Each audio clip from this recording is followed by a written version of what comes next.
How do you feel about dick pics? Do you hate dick pics? Do you love dick pics? Do you send dick pics? Do you think that dick pics are actually an urban legend because you've never even seen one? No matter where you stand on dick pics, you might enjoy the story about how I went from being very anti-dick pic to, well, kind of falling for them. Hello, lover nutters, and welcome back to another episode of the For Love or Peanut Butter Dating Podcast. I'm Kelly Shanley, and this is episode 205, the one time I fell for dick pics. It was one time. If you're a regular here, you might know that I've already introduced you to 3 out of the 4 men I dated during my accidental summer of love, under their super secret code names of Andrew, Brooks, and Carter. If you're new here and you're wondering what the fuck my damage is with peanut butter, welcome. It's time to meet Dex, our 4th and final suitor, who I dated during the lockdowns of 2020. That's why I call it my accidental summer of love. Oops. If you want to catch up, head over to episode 201 for all the intros. Now, back to Dex, who went from being a distant acquaintance to a companion in a very unconventional way. So, dick pics, am I right? No, I know they're controversial, and believe me, I'm not a fan. I believe that consent should be acquired before any dick pics are exchanged, just like in real life sexual encounters.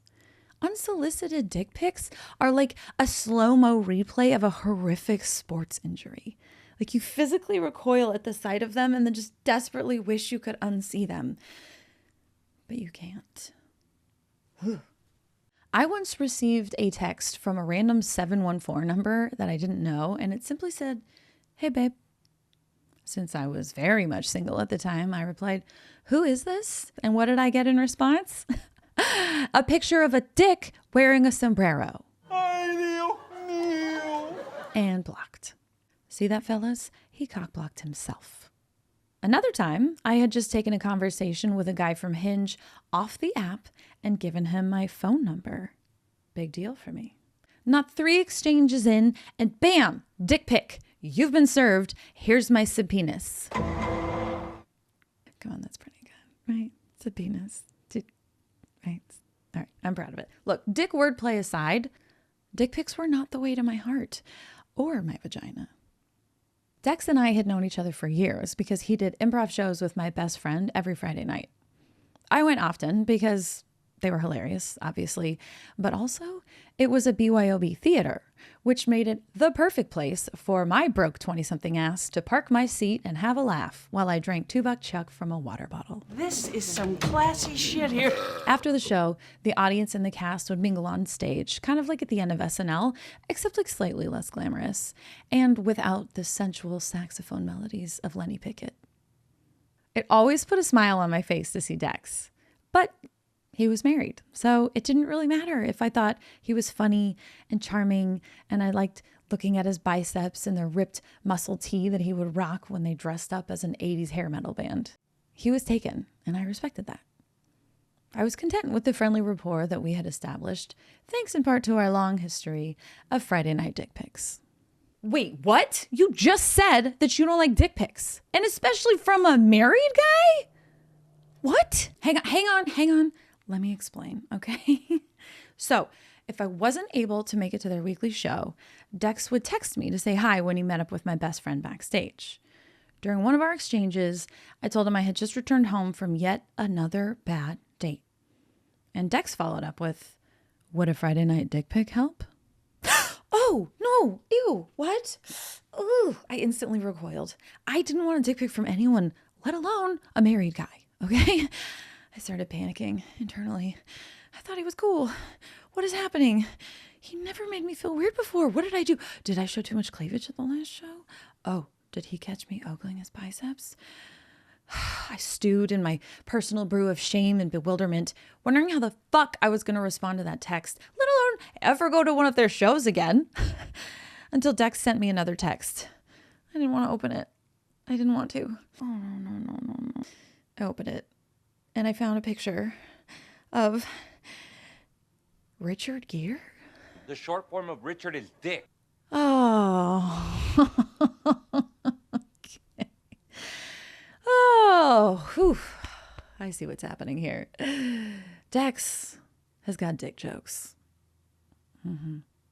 From then on, Dex checked in with me every so often with a casual, "Hey girl, ready for your Friday night dick pic?" And then he would proceed to send me a picture of a famous man named Richard.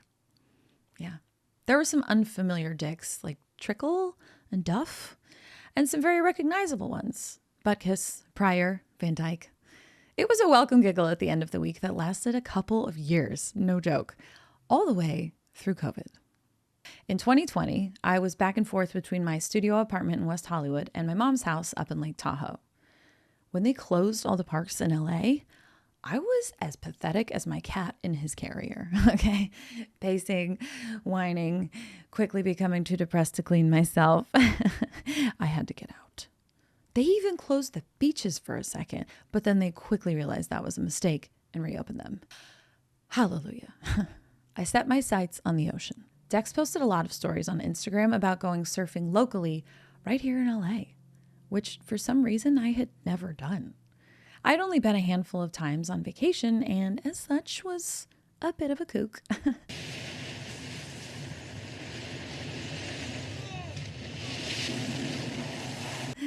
But Dex was an experienced surfer, and he went with friends often. So, after a rousing exchange following a Richard Simmons pic, I asked Dex if I could tag along sometime.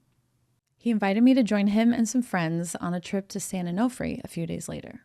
Or Sano, as the surfers call it. It's a beach in Orange County known for friendly waves, perfect for beginners like me. I happily accepted the invite and I showed up at Dex's place at 6 a.m. a few days later. Sleepy, but mostly conscious. There had been a slight change in plans. Everybody bailed, either last night or this morning, so it's just you and me now, Dex said. Are you cool with that? Oh. Okay.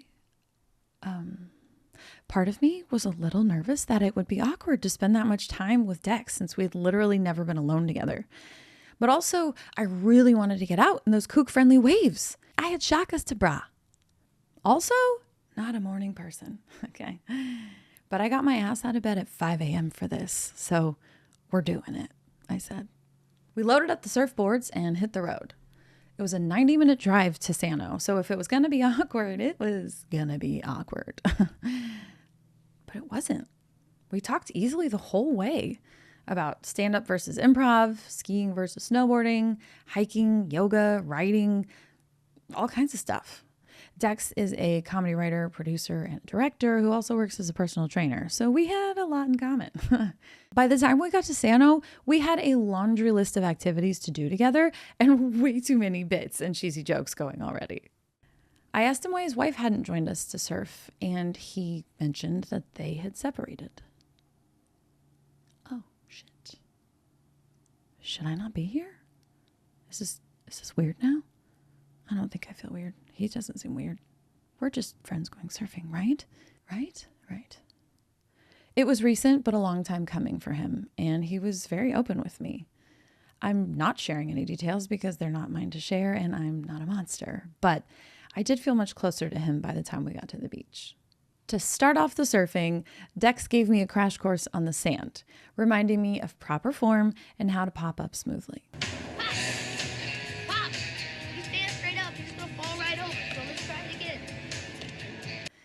I stared at his biceps while he showed me how to push up from the board. Hello, old friends. Then it was time to hit the water. Chest up, paddle deep, Kel. Up, Dex shouted as I chased baby waves.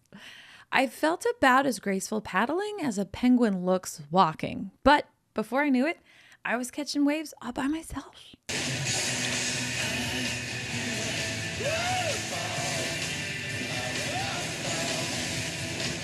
I considered going pro for a second, then remembered I was already 35 and decided that was a dream I could project onto my future children instead. After hours of surfing, with intermittent snack breaks, of course, we loaded up the car and headed out. We talked easily all the way home, too, and discovered that we wanted very similar things in life. Creative jobs, active lifestyles, travel, kids. He grew up by the ocean.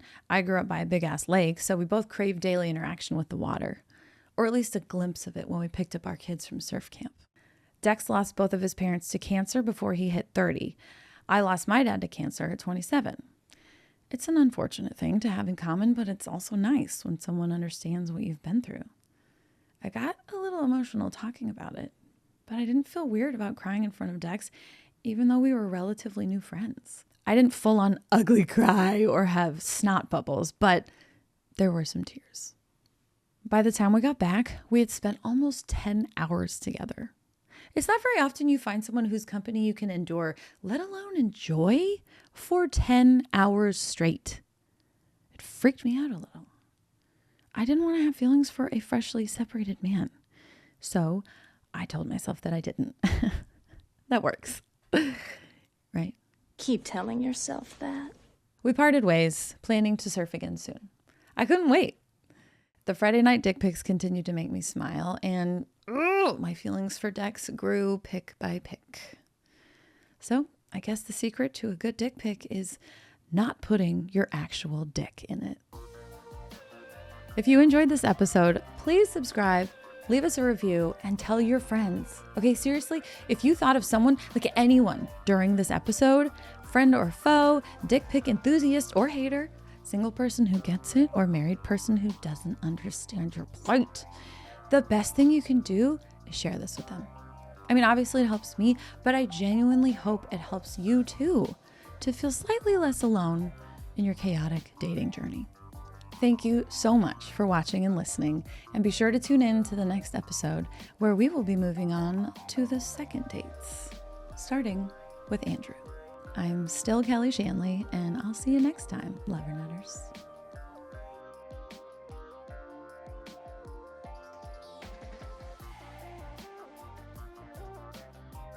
How do you feel about dick pics? Oh, slow down. If you're a regular here, God damn it. This is not going well. Dex and I had known each other for years. God, so many sirens. In 2020, that still fails. Dex posted a lot of stories on Instagram about going surfily locally. Dex posted a lot of stories on Instagram that we wanted very similar things out of life. Creative jobs, active lifestyles, travel, kids. Literally burping in between words. Good God. Dex gave me a crash course.